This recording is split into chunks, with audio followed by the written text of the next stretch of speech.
दैविक उपहार गीत के साथ रेखा तिवारी का प्रणाम। विवाह उत्सव के सारा गीत गाने के बाद इस गीत को गाया जाता है। शादी संस्कार का ये उपहार गीत है, इसे आशीर्वादी भी कहते हैं।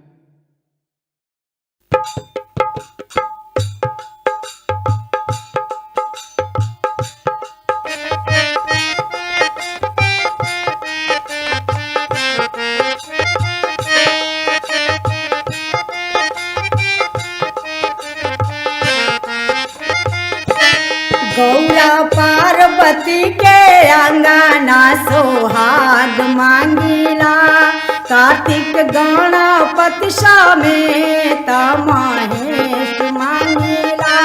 गौरा पार्वती के अंगना सोहाग मांगिला, कार्तिक गणपति समेत महेश मांगिला। गौरा पार्वती के अंगना सोहाग मांगिला।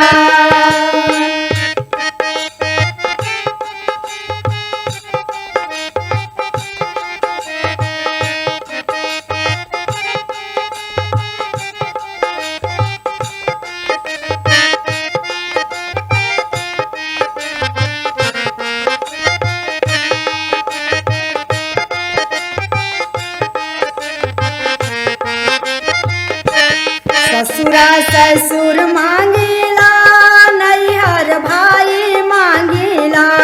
ससुरा ससुर मांगिला, नैहर भाई मांगिला। दोनों नैहर ससुरावाया बाद मांगिला। गौरा पार्वती के अंगना सोहाग मांगिला। गौरा पार्वती के अंगना सोहाग मांगिला। गौरा पार्वती के अंगना सोहाग मांगिला।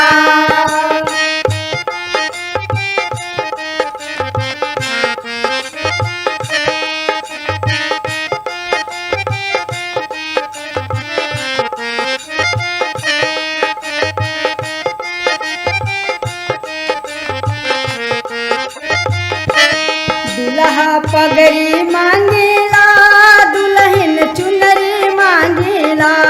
दुल्हा पगड़ी मांगिला, दुल्हन चुनरी मांगिला। जोड़ी ज्योति आया मार पार काश मांगिला। गौरा पार्वती के अंगना सोहाग मांगिला। गौरा पार्वती के अंगना सोहाग मांगिला। गौरा पार्वती के अंगना सोहाग मांगिला।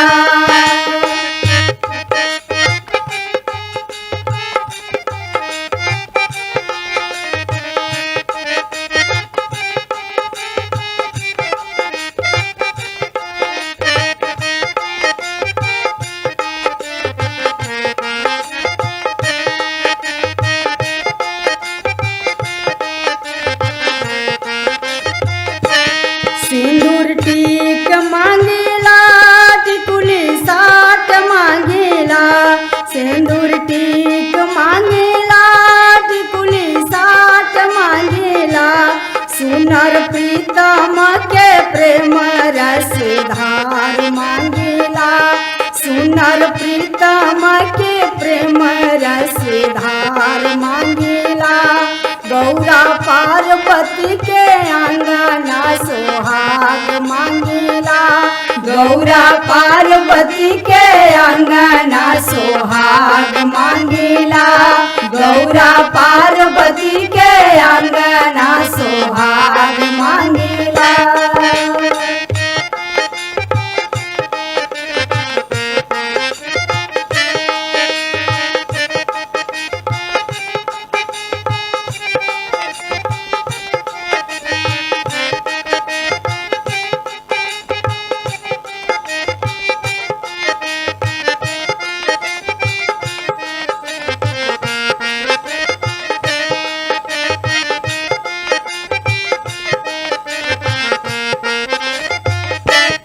लाली सिनोरा मांगीला पियर से नूर मांगीला लाल सिनोरा मांगीला पियर से नूर मांगीला जुगे जाना माए हवात मांगीला जुगे जाना माए हवात मांगीला गौरा पार्वती के अंगना सोहाग मांगीला गौरा पार्वती के अंगना सोहाग मांगीला गौरा पार्वती के अंगना सोहाग मांगीला गौरा